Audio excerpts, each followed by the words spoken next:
To begin, today we're going to be talking about Vcore shorting. How are you going to figure it out? How are you going to find the short? How are you going to rectify it? What do you do if you have multi-component failure, which can happen quite often actually? Okay, we're going to talk about it. Okay, to begin, you're going to be having 12 volt coming in here from the top. It'll be coming from the ATX power supply, and it'll be coming through the 4-pin, or it might be an 8-pin CPU power connector, but on the yellow wire. Okay, it'll come into the high side MOSFET, and there will be switching happening here at the high side MOSFET. Okay, let me draw that. The MOSFET is not going to switch on its own. It needs to be given a gate drive. Now it could either have a direct connection.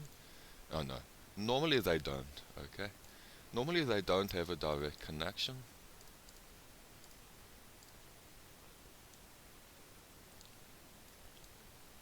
Okay, to the main core PWM IC, but they might.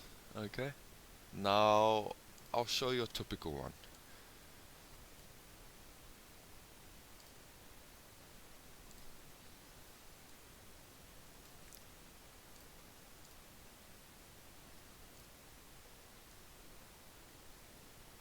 Normally there would be a resistor here, a very low ohm value. It could be 1 ohm, it could be 2 ohm. I'll call it a 1 ohm.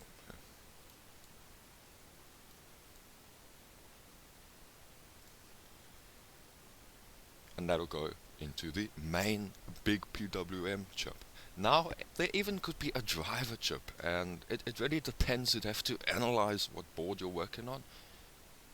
There can be a driver, and I'm pretty sure in the modern architecture there will be a driver chip in between the main PWM chip, and then you'll have like a little driver here that can get damaged. Keep it in mind. Anyway, now that we've completed everything fundamentally, oh wait,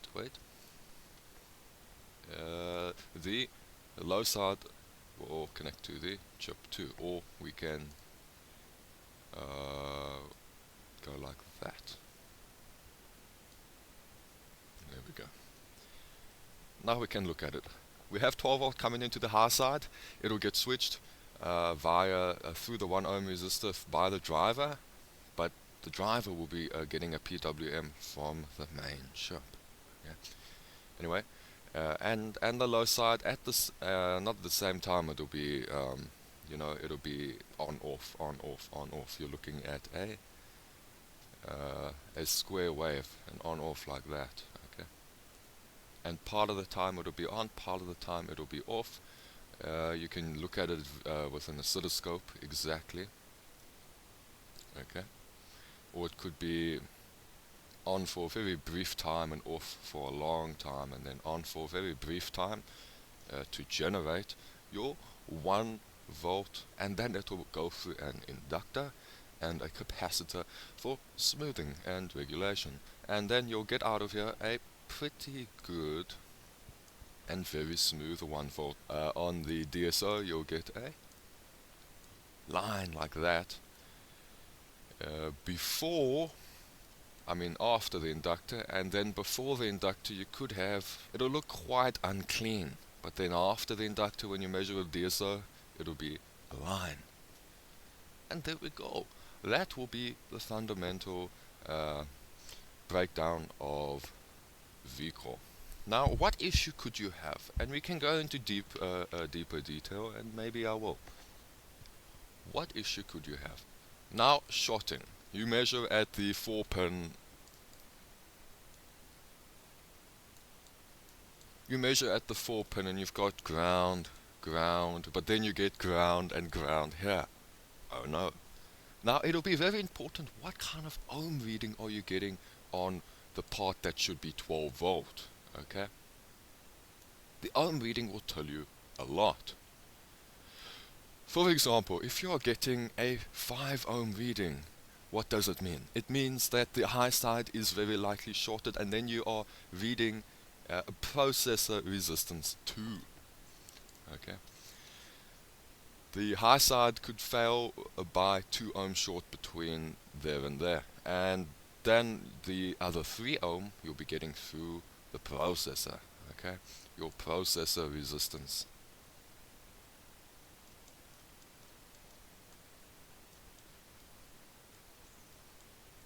Okay.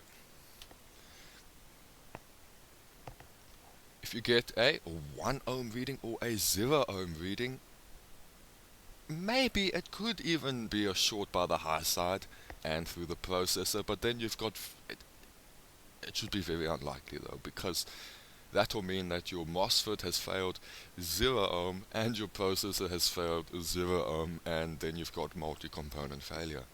Not to mention what could happen to the driver and the main chip, which we'll talk about in a minute.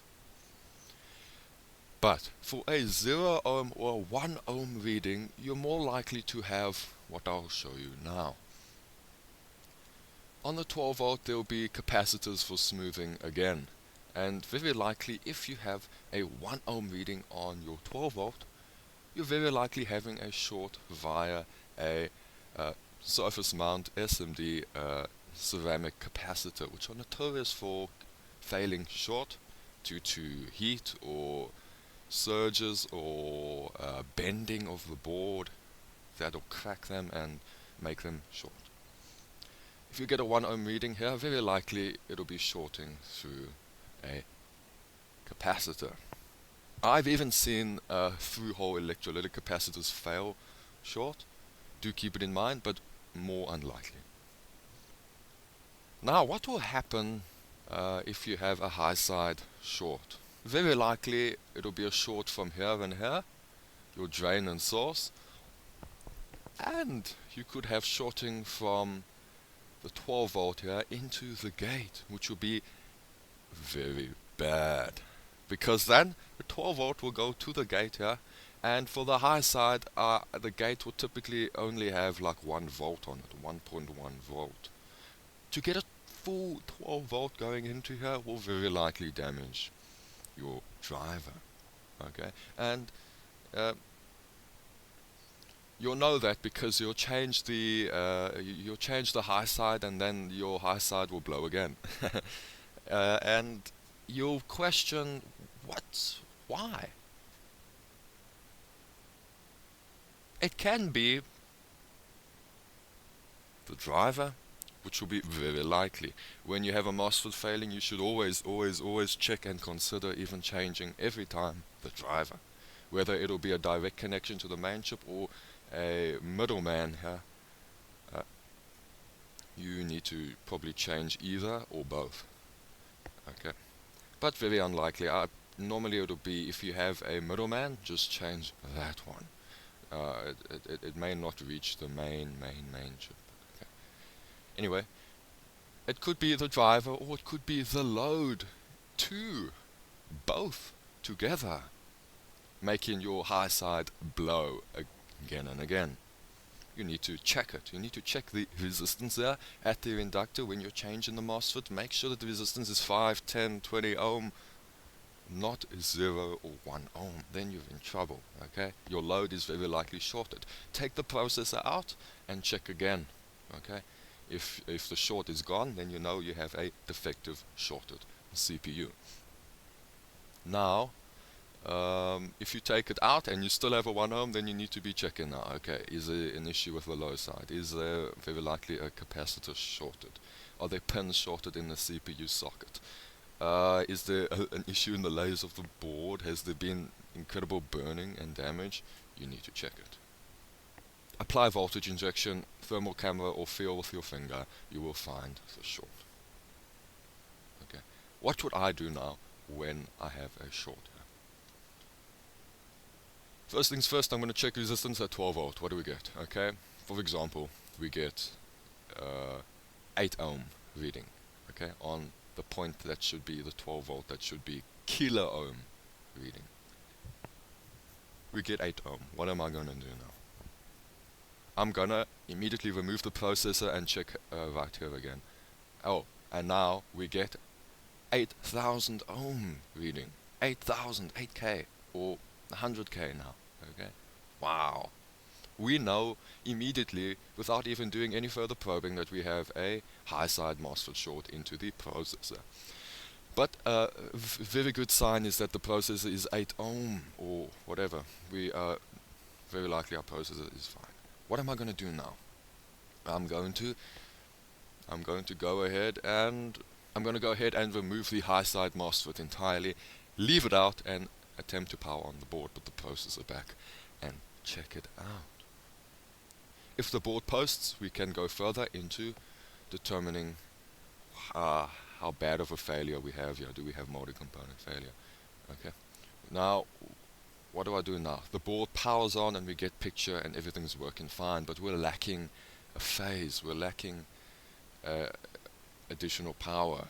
What I might have to do is I might have a probe here at the gate. We'll check what kind of signal we're getting here. Okay. Are we getting something like that? Are we getting an on-off like that? Or are we getting a straight line? Are we getting garbled rubbish? Are we getting a signal that's different? We can compare with the other MOSFETs. We can check what signals are coming there and compare it. And if it is the same, then we'll go ahead and put another MOSFET.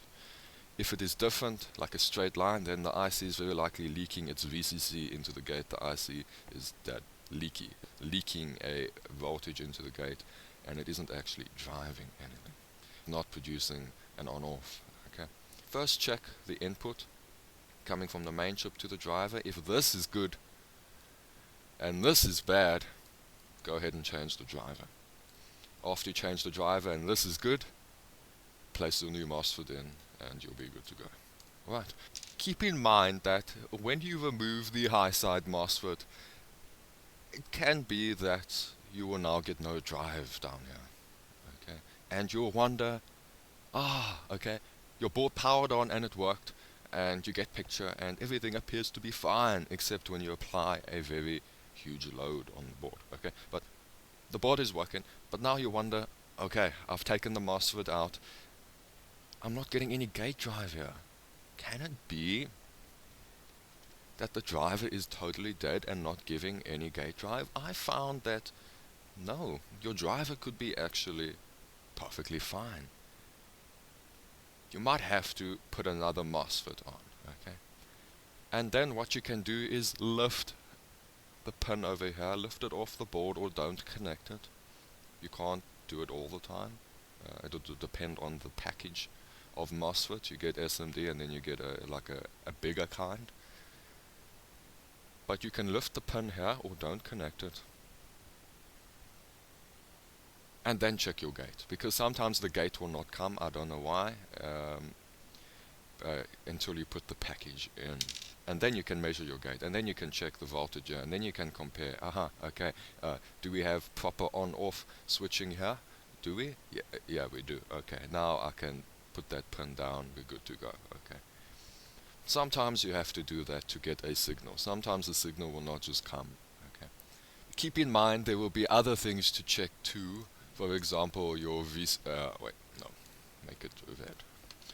The VCC coming to both of these chips, keep in mind to check it, okay? Always good to check it if you're not getting core section.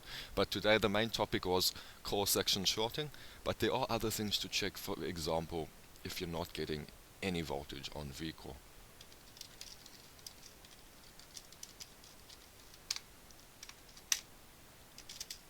Very likely you will have a on-off problem, okay? An on-off problem where the computer turns on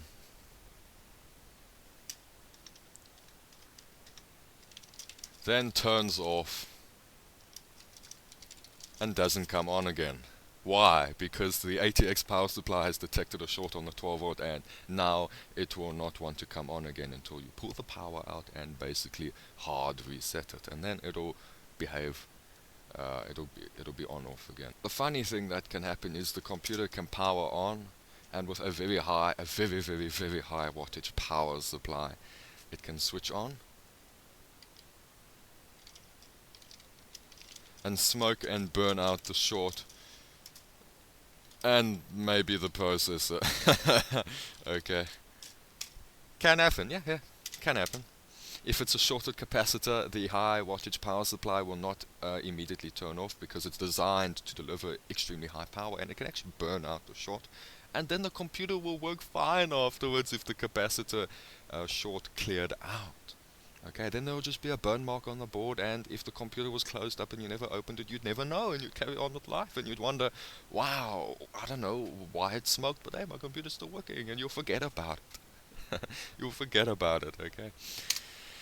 Very funny. But the main one will be the top one there, an on-off problem when you have 12-volt Vcore shorting. Okay, the computer will only come on for a very, very short amount of time. You're talking about 1 or 2 seconds, and then it'll turn off again. In fact, only 1 second, and sometimes even so fast that the fan can only twitch. Okay, fan twitch.